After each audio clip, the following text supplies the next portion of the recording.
Después de haber pasado por radio, por televisión, prensa escrita, crónicas, reseñas, críticas literarias, entrevistas, por fin tenemos la ocasión de conversar desde la Fundación Cultural Ángel Herrera Oria con Jaime Rocha, autor y protagonista de la novela Operación El Dorado Cañón, novela editorial que estos días podéis encontrar en las librerías, tanto físicas como online. En un momento vamos a hablar un poquito más del argumento, por supuesto sin destripar la historia, y vamos a saludar antes de nada al autor Jaime. Buenas tardes. ¿Qué tal? Buenas tardes, Fernando. Operación El Dorado Cañón es una novela de espías, contada por su protagonista en la ficción, Julián Roch, en la realidad el propio Jaime Rocha, que es ex agente del CNI. Ingresó en el Servicio de Inteligencia, por aquel entonces CSID, en 1979, ocupando muy diferentes destinos. En Cádiz, en el gabinete del director del CSID, Emilio Alonso Manglano, redes clandestinas en el Magreb, embajada española en Checoslovaquia y jefe del área de Europa y América del Norte de la División de Exteriores. Más tarde, tras su pase a la reserva, fue empresario, gerente de una fábrica azulejera en Castellón y actualmente da rienda suelta a sus letras como columnista en diversos periódicos españoles y ahora con su primera novela que contiene los detalles de la participación del CSIC en la operación estadounidense El Dorado Cañón. Un ataque contra Libia llevado a cabo en 1986 como respuesta de Estados Unidos a 3 atentados terroristas previos. El ataque terrorista contra las fuerzas estadounidenses en el Líbano en 1983, en Torrejón de Ardoz, base conjunta hispanoamericana en el 85 y en la discoteca La Belle de Berlín en 1986. Bueno, además de todo este apasionante currículum que ya he referenciado, de libro y nunca mejor dicho, hay que añadir que Jaime Rocha tiene grandes dotes de imaginación. De otra manera, no puede entenderse a un escritor, quizá tampoco a un espía. Y esta es mi primera pregunta, Jaime. ¿Es esta cualidad, la imaginación, el nexo de unión entre la escritura y el espionaje?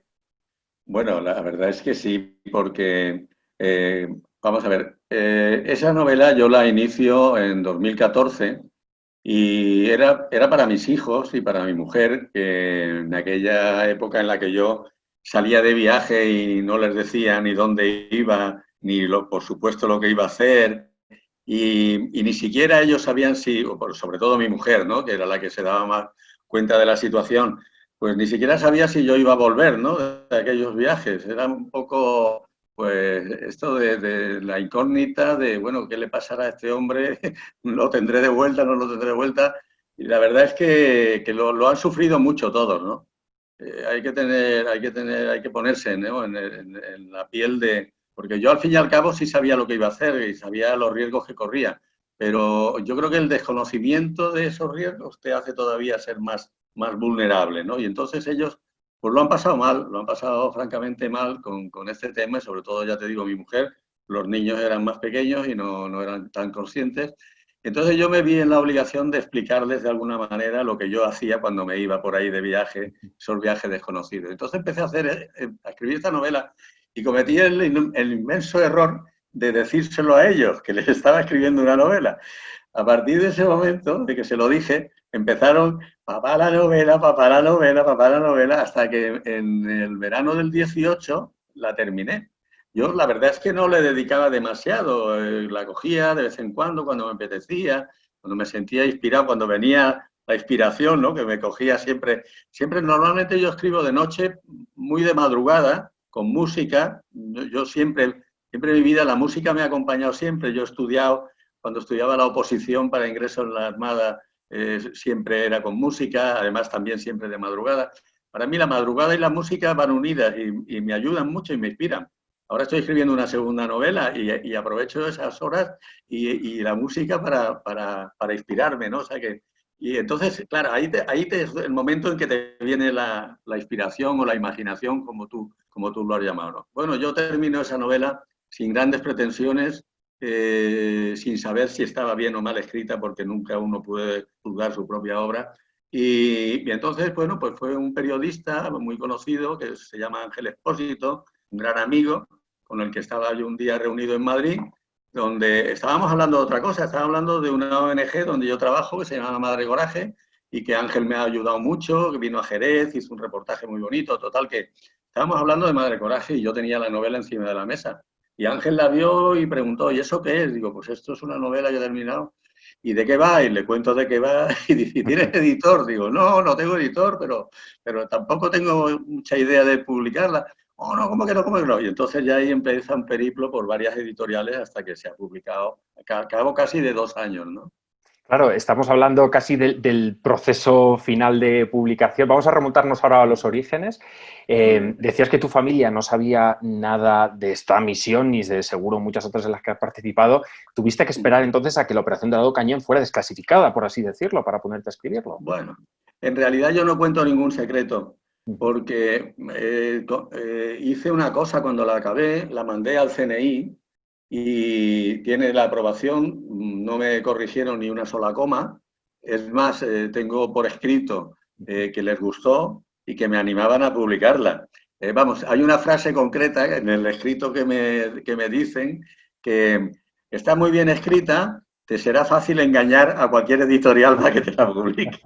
Entonces, esto te da idea de lo que vieron, ¿no? En la novela y también es verdad que yo he cambiado cosas precisamente para preservar ese secreto al que estoy todavía obligado, ¿no? Han pasado 30 años, pero hay personas que están o que estuvieron involucradas en esa operación que viven todavía, gracias a Dios, y que no hay por qué desvelar su identidad en este momento ni nada de eso. Incluso la empresa con la que yo viajaba a Libia, pues tampoco hay por qué decir qué empresa era, ¿no? O sea que yo he procurado, pues eso, no desvelar ningún secreto que pudiera, sobre todo tratando de no perjudicar a nadie, ¿no? Que ha sido mi objetivo, no perjudicar al servicio, no perjudicar a personas concretas y no perjudicar a mi país por encima de todo, ¿no? Claro, esta es una pregunta que muchos de tus lectores se van a hacer o aquellos que estén interesados en el libro se plantean. ¿Lo que cuenta Jaime Rocha en este libro es verdad o es ficción? Bueno, eh, como tú has dicho al principio, pues, me están haciendo muchas entrevistas, ¿no? Para toda clase de medios, incluso extranjeros y tal. Bueno, yo siempre digo, y además creo que está bien ajustada la proporción, hay un 80-20, ¿no? Digamos que un 80% es real y un 20% es ficción. Y esa ficción lo que viene es a darle ritmo a la novela, ¿no? El que la novela se convierta en un relato, como me decía el otro día un escritor muy conocido que le ha gustado mucho, se llama Juan Bolea, que es un especialista en el tema, y decía, es que uno está acostumbrado a leer novelas planas, tu novela no es una novela plana, tu novela es una novela de altibajos que engancha y tal, ¿no? Bueno, eso pues se logra a base de la parte de ficción que le metes al relato, ¿no? Pero lo fundamental es todo cierto, absolutamente cierto. La misión existió, la misión la desarrollé yo, la desarrollé como cuento ahí, la salida fue complicada.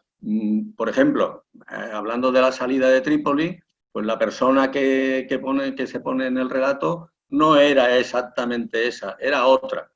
Pero sí es verdad que hubo una persona que me podía haber identificado, ¿no? Todo eso, por eso está un poco cambiado para preservar la identidad de algunas personas, pero el relato en sí, 80% es cierto y un 20% es ficción.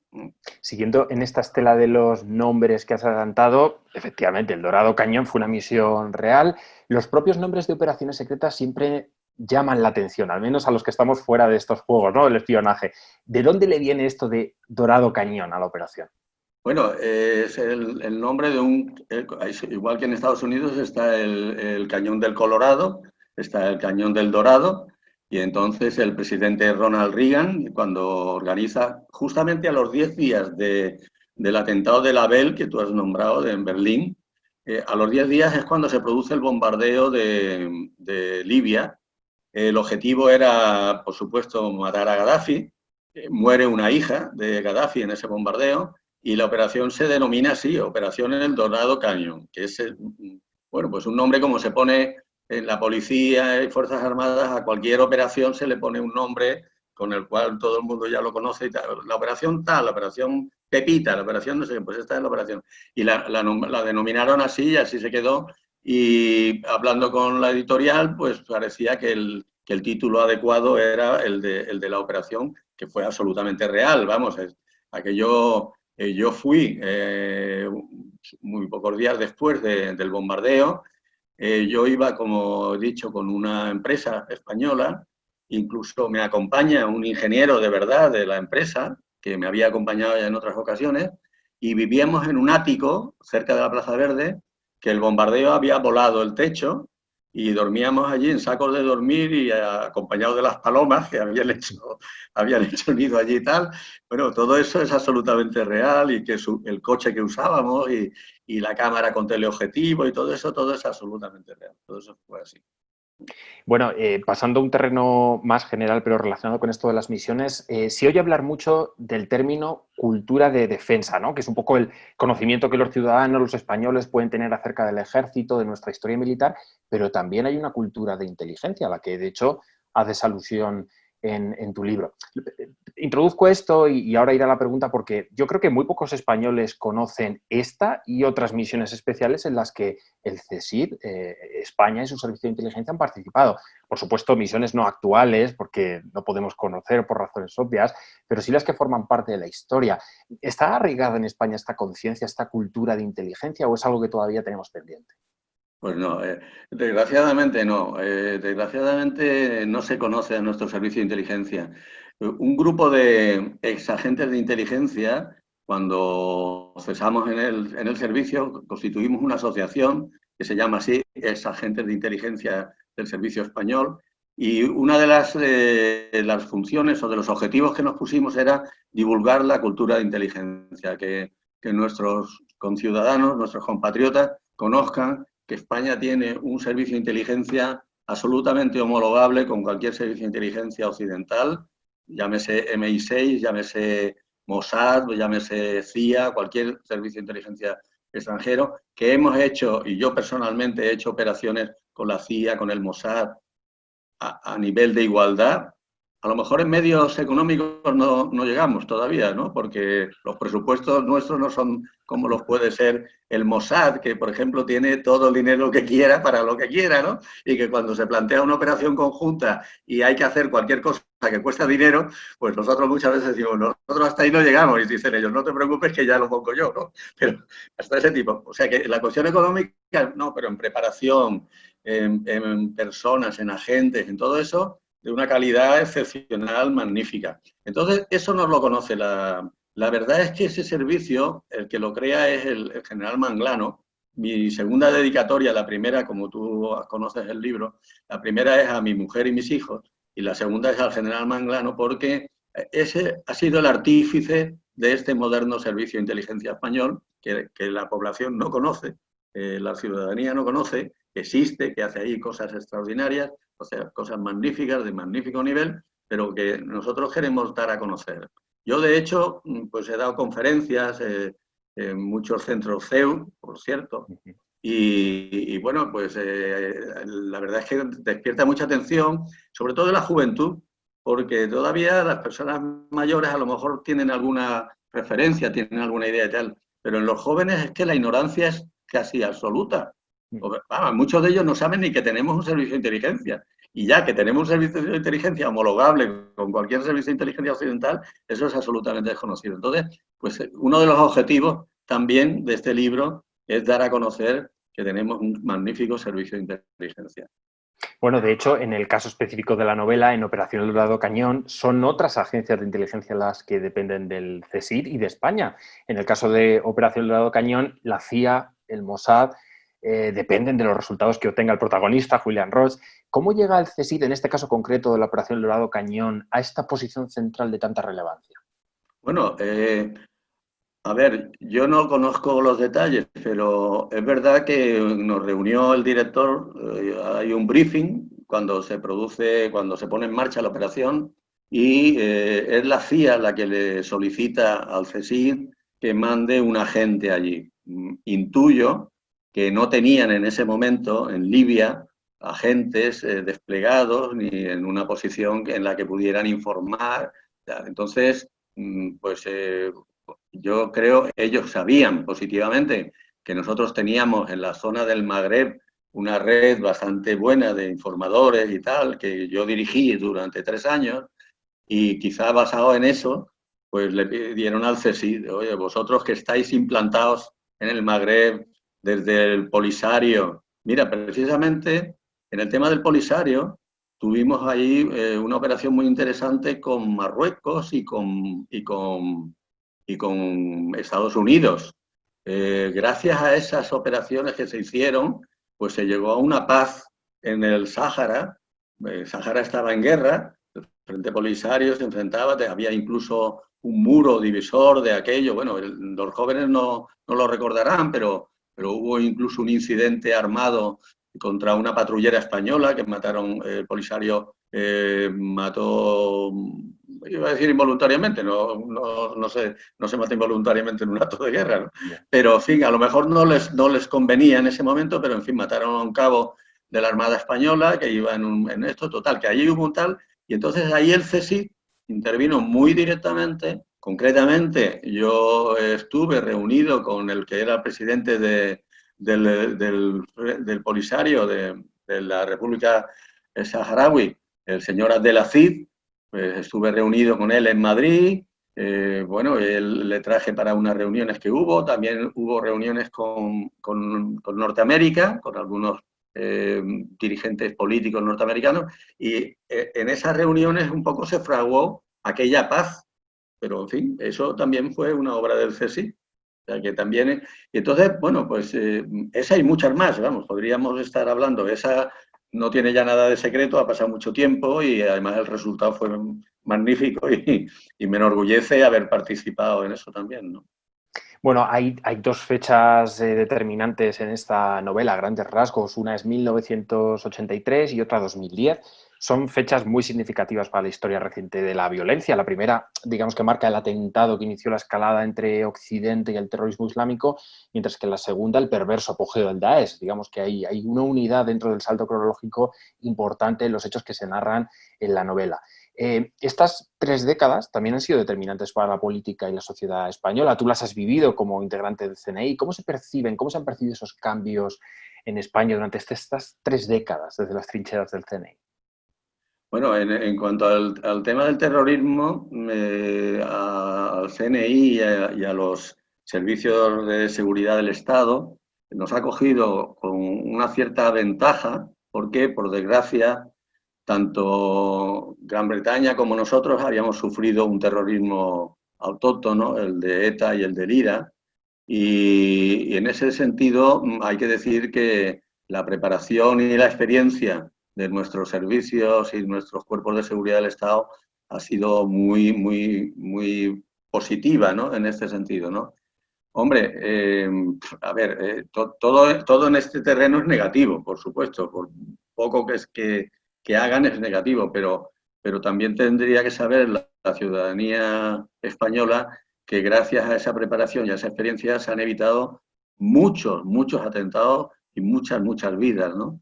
Entonces, en esas décadas en que el terrorismo yihadista progresa, se inicia en España con el tema del Dorado, que se narra en la novela. Es el primer atentado yihadista que ocurre en España, el restaurante, perdón, el restaurante El Descanso, cerca de la base de Torrejón. Y luego pues hemos tenido el 11M y hemos tenido otras cosas, lo de Barcelona y tal y cual.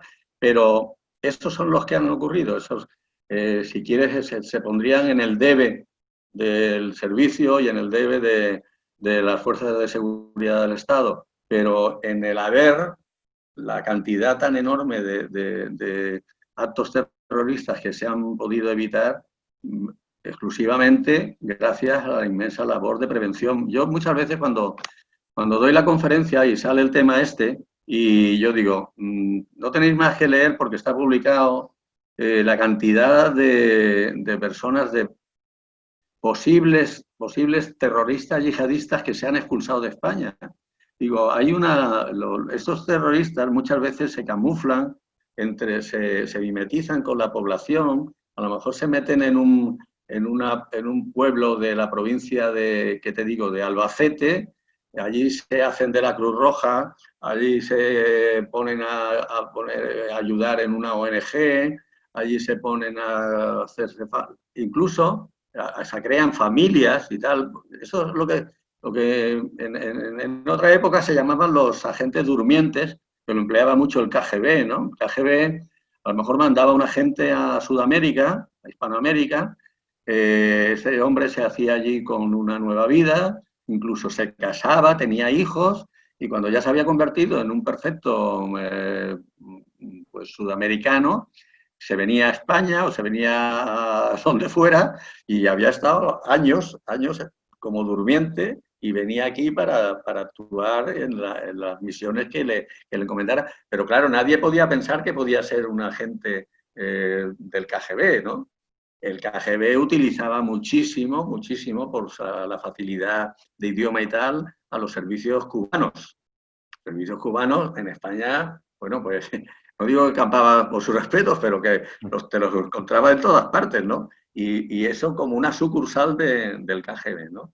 Entonces, bien, hemos vivido unos años, esa década, con una gran experiencia, pero para eso estábamos, ¿no? Para eso estábamos, para eso nos preparaban y para eso tal.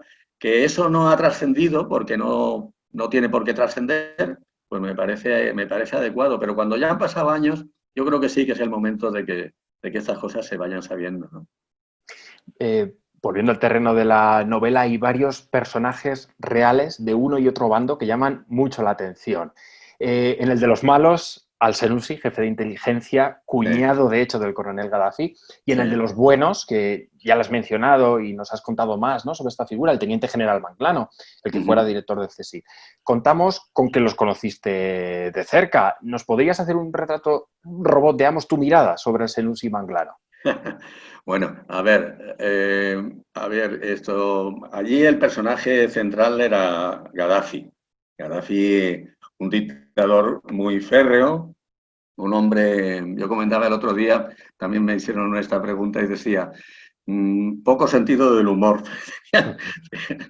Sí, un hombre muy adusto, yo solamente con él los encuentros que tuve fueron de hola, hola, adiós y adiós, que me lo presentaban en un momento determinado, el señor tal, que yo en aquel momento era otra cosa y que además teníamos intereses comunes en los dos países en cuanto a obras públicas y a una serie de cosas y tal. Y bueno, pues era un personaje, un español que iba allí por temas de negocio, de empresa y tal, ¿no? Y entonces, pues era un saludo de hola, hola, adiós y adiós, ¿no? Sí es verdad que he tenido ocasión de tener contactos más intensos, por llamarlo de alguna manera, incluso hemos comido y tal, con otros dirigentes mundiales como tan conocidos como Václav Havel, por ejemplo, en mi etapa en Praga, ¿no? Antes y después, antes de ser presidente y después de ser presidente, y con Ben Ali, el tunecino, el propio Al-Assad sirio, el padre, no el actual, el padre, pues Bernard Walter, que fue el segundo de la CIA, eran personas con las que tenías trato. Yo es que con Manglano, a ver, mi contacto con Manglano, me alegra que me hagas esta pregunta porque, verás, yo tuve una relación con él. Yo cuando entro en el CSI, entro en Cádiz, y estoy unos años en Cádiz, y yo tenía reconocido 2 idiomas, francés e inglés, entonces cuando salía un destino en el extranjero lo pedía, ¿no? Y no me lo daban. Y fui a Madrid a hacer un curso y al terminar el curso, un compañero de la Armada que estaba en el CSI, que estaba destinado en Madrid, me dice, mira, tú ya puedes pedir lo que quieras, pero estando en Cádiz a ti no te conoce nadie y no vas a salir al extranjero a ningún lado porque eres un desconocido. Tú te tienes que venir a Madrid y te vienes conmigo a mi destino, tal, tengo sitio para ti, ahí, tal, vamos a estar muy bien, tal, no qué. Entonces, bueno, pues en ese viaje llegué a casa, le dije a mi mujer, vete haciendo las maletas que nos vamos a Madrid. ¿Pero cómo? Pero en Madrid, los colegios de los niños, las casas de Marina, la no sé qué. Digo, mira, en Madrid hay casas, hay colegios, hay de todo, no te preocupes que tal.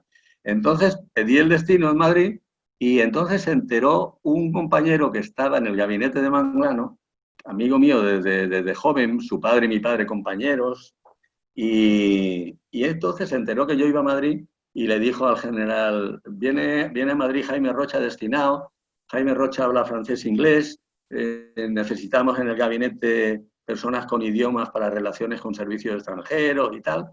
Y entonces Manglano dijo, pues este para acá. Entonces me llevó al gabinete. Y entonces mi amigo se quedó esperándome y yo me fui al gabinete de Manglano y los inicios fueron un poco duros porque él tenía así un carácter, a primera vista, pues tampoco era así como he dicho de Gaddafi, que no tenía mucho sentido del humor, Manglano así de primeras tampoco, ¿no?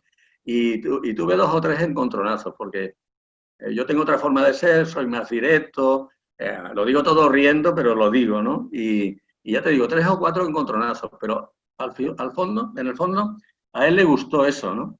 El que yo fuera tan franco y que yo le decía, director, esto no es así, o esto no me gusta, o esto tal. Entonces, ¿cómo? Yo decía, pues no, director, tal, no sé qué. Y llegamos a tener una confianza tremenda hasta el punto de que me convertí casi en un confidente suyo. Él me contaba. Luego tuvo muchos problemas, como sabemos, es público. Le juzgaron y le condenaron en primera instancia por unas escuchas, luego la absolvieron. Y luego, ya retirados los dos, él vivía cerca de CEU, en San Francisco de Sales. Entonces yo cuando iba a CEU muchas veces me tomaba un café con él allí en San Francisco de Sales y tal, y hablábamos y recordábamos y tal. Y a mí me da mucha pena una persona que ha hecho tanto por este país, que ha creado este servicio de inteligencia tan extraordinario que tenemos y que haya muerto ignorado por todo el mundo sin que se le haya reconocido todo lo que ha hecho, ¿no? Y en distancias cortas era muy afable y a mí me quería mucho y yo lo quería mucho a él. Teníamos una relación magnífica, incluso a nivel personal y, bueno, podría contar de anécdotas un montón, que no es el momento, pero quiero decirte que para mí fue extraordinario estar a sus órdenes.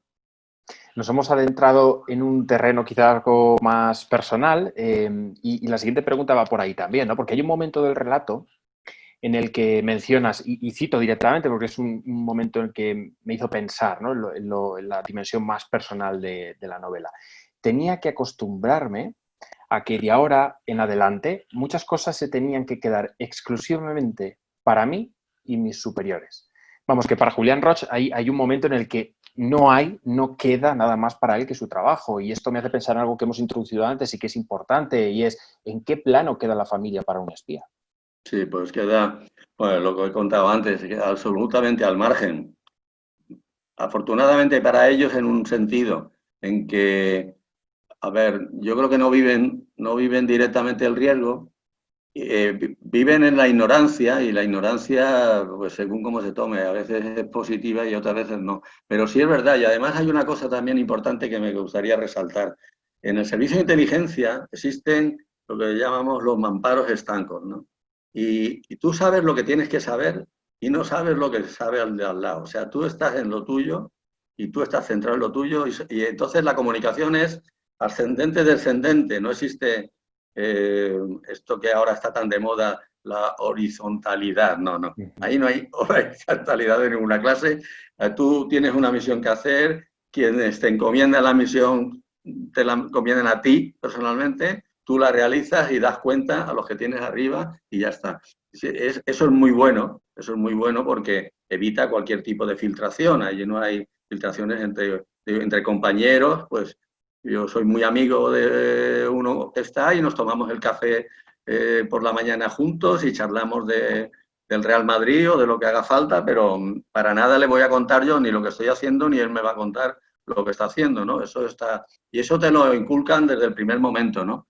Y en el caso concreto este que cito en la novela, efectivamente yo paso de estar con el director, en el gabinete del director, después de estar 3 años largos con él, un día, yendo los dos en el coche, yo tenía 30 y tantos años, pero era una vida bastante ajetreada, no intelectualmente, pero sí físicamente. Yo por las mañanas normalmente me iba al aeropuerto de Barajas con 2 coches blindados y escolta a recoger pues al jefe del servicio belga o al primer ministro de no sé dónde o al presidente de no sé qué.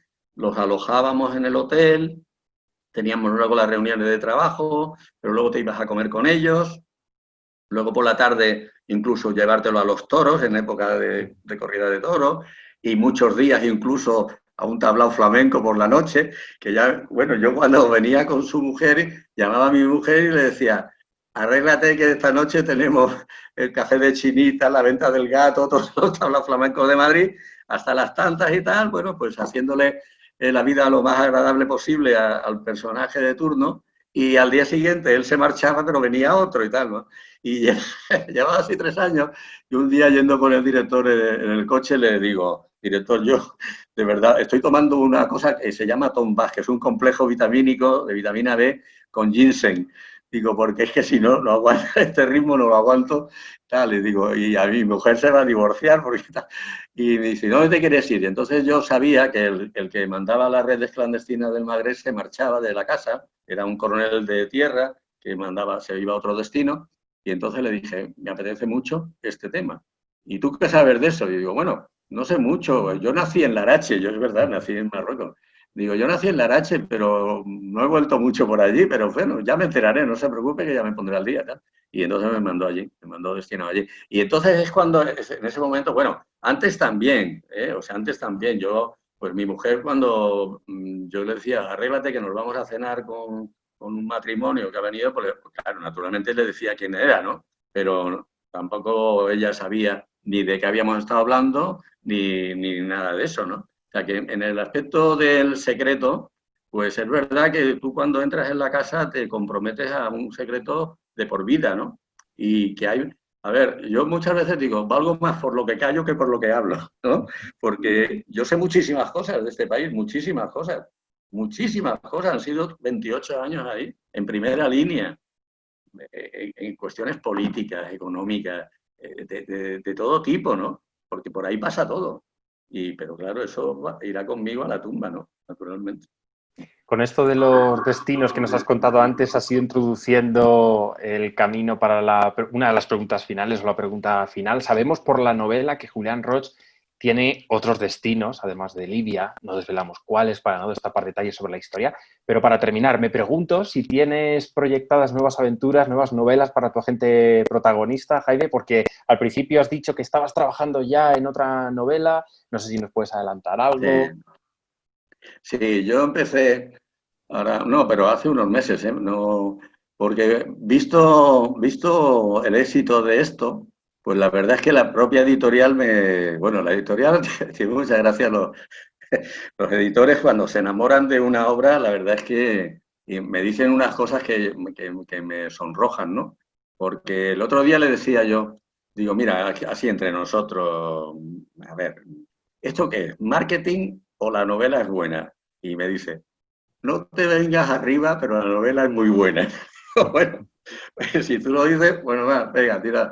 Y entonces, bueno, pues me lancé a escribir una segunda, tiene un título provisional, El muro. Yo estuve 5 años en Checoslovaquia, ¿no? Con la caída del muro de Berlín. Es que además, la vida, Fernando, te lleva por donde quiere. Tú tienes muchos proyectos, pero al final es la vida la que te marca por dónde vas y por dónde vienes.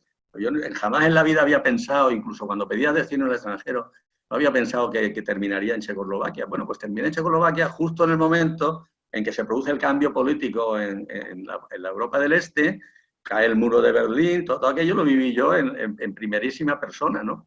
Y eso lo estoy contando ahora en otra novela, que se llama El muro, que, bueno, que queda pues todo el tiempo que Dios quiera para que salga, pero bueno, ahí está, sí. O sea que sí que me ha animado a seguir escribiendo, sí.